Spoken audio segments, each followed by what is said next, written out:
monde. Et donc la deuxième vidéo pour la présentation de mon modèle de chaussettes Rosalia. Cette vidéo-là, ce sera les mailles torse sans aiguille auxiliaire. Mailles torse à droite et mailles torse à gauche. Donc sans aiguille auxiliaire, ce qui veut dire que vous avez votre paire d'aiguilles et votre chaussette en cours. Enfin, là je vous montre de la laine, mais imaginons qu'elle est en cours. Et c'est tout ce que vous aurez besoin. Voilà, on se retrouve tout de suite.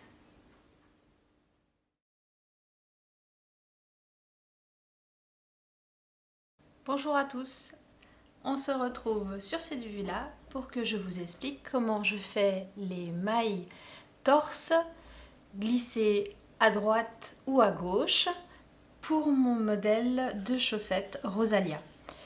Je voulais déjà commencer par une précision. Attention, ce que je vais vous montrer là, c'est vraiment pour ce modèle spécifique qui contient des mailles torse, qui a des spécificités. Ça ne veut pas forcément dire que vous allez devoir ou pouvoir à chaque fois croiser vos mailles sans aiguille auxiliaire, comme je vais vous l'expliquer aujourd'hui, de la même manière.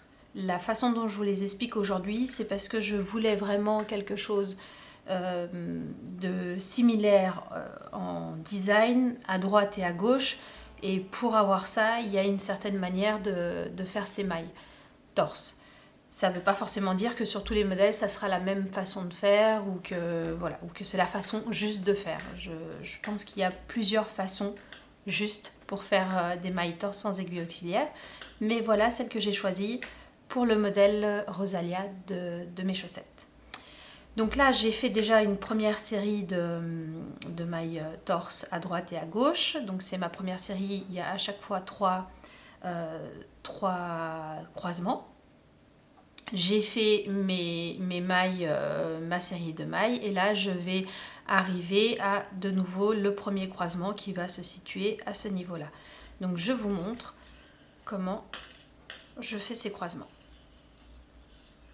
Donc vous allez me suivre un petit bout dans ma chaussette. Hop. Jusqu'à ce que j'arrive au moment où je vais faire les croisements, c'est-à-dire ici. Donc là va se situer le premier croisement qui est un croisement qui part vers la droite. Donc les mailles vont pencher vers la droite. Ce que je vais faire ici, donc vous avez toutes les explications dans le patron. Hein. Là c'est vraiment pour vous montrer une vidéo pour que vous visualisiez comment ça se passe.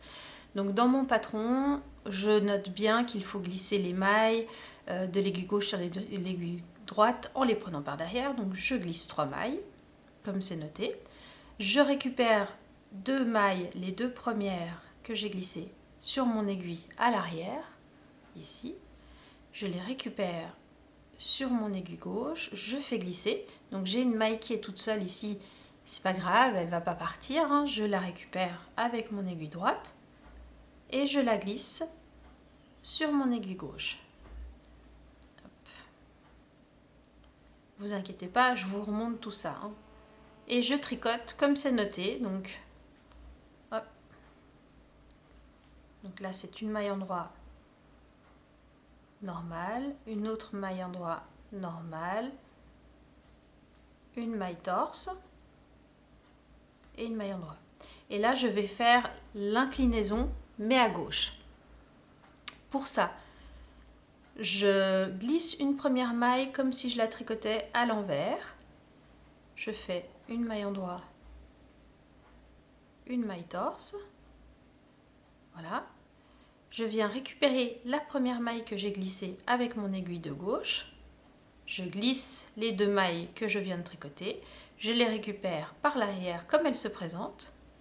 Et je viens tricoter comme une maille torse la maille que j'ai glissée. Donc c'est-à-dire par le brin de derrière. Hop.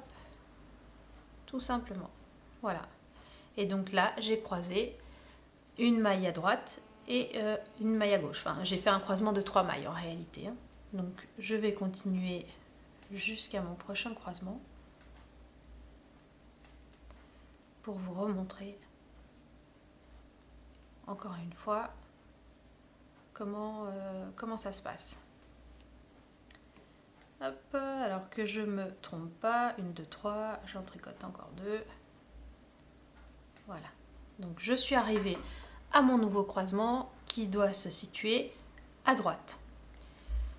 Donc on me dit glisser les 3 mailles en les prenant par derrière.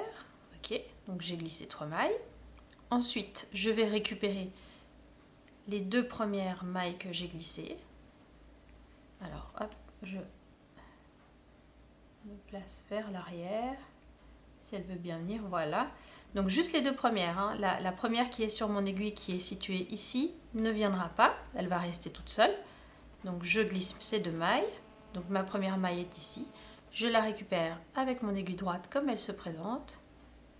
Je la glisse sur mon aiguille gauche comme elle se présente. Et je la tricote à l'endroit. Donc une maille endroit. Une maille endroit et une maille torse. Une maille à l'endroit. Et je recommence en faisant mon croisement sur la gauche. Donc là, on me dit, je glisse une maille à l'envers, je tricote une maille à l'endroit, une maille torse. Voilà. Je viens récupérer la maille que j'ai glissée avec mon aiguille à gauche. Je glisse les 2 premières mailles. Je les récupère à l'arrière comme elles se présentent. 1, 2. Et je viens tricoter cette maille torse, c'est-à-dire par le brin de derrière. J'ai pas besoin de la glisser sur mon aiguille de droite puisque de toute façon je la tricote depuis l'aiguille de gauche. Et voilà, donc j'ai croisé une maille à gauche, une maille à droite, une deuxième fois. Et j'enchaîne ce mouvement-là autant de fois que nécessaire dans le patron. Voilà, je vous souhaite un bon tricot.